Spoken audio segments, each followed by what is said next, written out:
Not in the house, it's just in our ears. In the Father, there is freedom, there is hope in the name that is Jesus. Lay your life down, give it up now. We have found in the love of the Savior. We've come alive in you, set free to show the truth. Our lives will never be the same. Hey, come on in, guys. Come on in. Up here, up here. Come up front. Let's go, let's go, let's go, let's go, let's go. Underlay. I said that a lot in Costa Rica. Underlay. Underlay. Right? Amazing what God does. Come on in. Stay standing.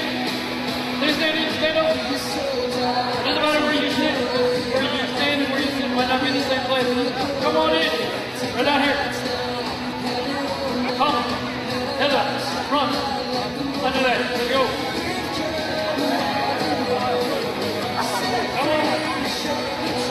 Come on. You don't need to worry about finding a place to sing. We're going to be doing worship up here. So let's come up here.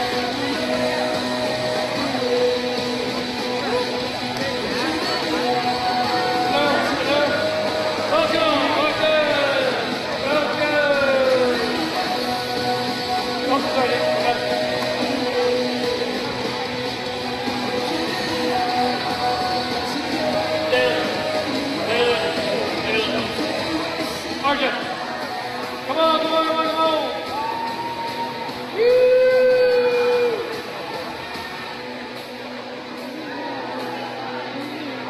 Come on now.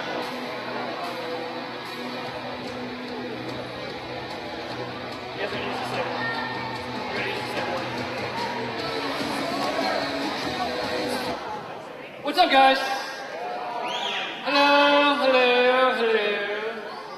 Welcome back from an exciting spring break, I'm sure everybody had. How many of you guys went to the Poop Beach Galveston? Yes, that is what I call the Poop Beach, because it looks like poop. I went to Costa Rica. I had a fun time in Costa Rica. It was a blast. It was awesome. I did not get bit by a snake, so I was even more happy at that point. So, it was very good. It was very good. We had one casualty. Sarah did get stabbed by a little kid. It was the funniest thing in the world. They were playing and the little kid did BAM! It was hilarious, trust me. You had to be there, but it was fun. But I got these two ugly guys behind me that are going to tell you guys a little bit more about our trip from their perspective, what God showed them. So do me a huge favor and stop talking. That actually worked. Yes. So, these guys are going to tell you a little bit more of what Costa Rica meant to them and what mission trips mean to them and what God put on their heart while they were there. You got to turn it on. There you go. Hold on, wait for it. That's on. Hello? There. Oh! Obviously, turning on a microphone he did not learn in Costa Rica. So, For the first 2.5 days, we're at the orphanage, and there's 19 kids.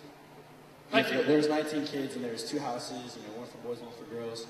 And it was sad to see like these kids had no parents, but at the same time, you could see the love, and they're appreciative of us being there and just like showing love to them, and that was a great thing.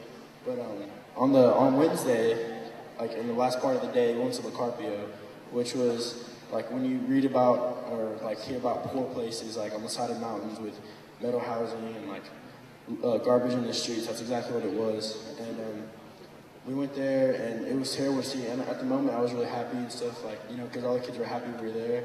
But all they had there that I thought was cool was what our church made for them, which was the community center. And so it was probably about the size of like part of this stage. And there's kids playing basketball, soccer, and skateboarding. It was crazy. But somehow they were managing to have fun, and it was crazy to see how appreciative they were of like nothing, of like the little things. And so probably embarrassed isn't the word, but I almost felt embarrassed to be American. Like I'm living in a 2-story house, and they have 4 kids per room in the orphanage, maybe like 1 room for the entire house in the Carpio, and it's just nothing seems important at all to me. Except for like showing love to others and God, and it really impacted me how sweet those little kids were. except to Sarah, but they were just so happy to see us be there and be content, and that's all they wanted was love from other people. They didn't want things. So that's what really changed me is when I went. And honestly, if y'all ever have the chance to go, if you don't have the money for it, save up for it. But it really is life-changing, and it's amazing. I'm going to pass it over to RJ. Hey RJ, do me a favor. When you talking to the microphone, keep it like right here. Yeah, like right here. That'd be awesome. Yeah, can y'all hear me here? Yeah. Is that good? You were. You were talking.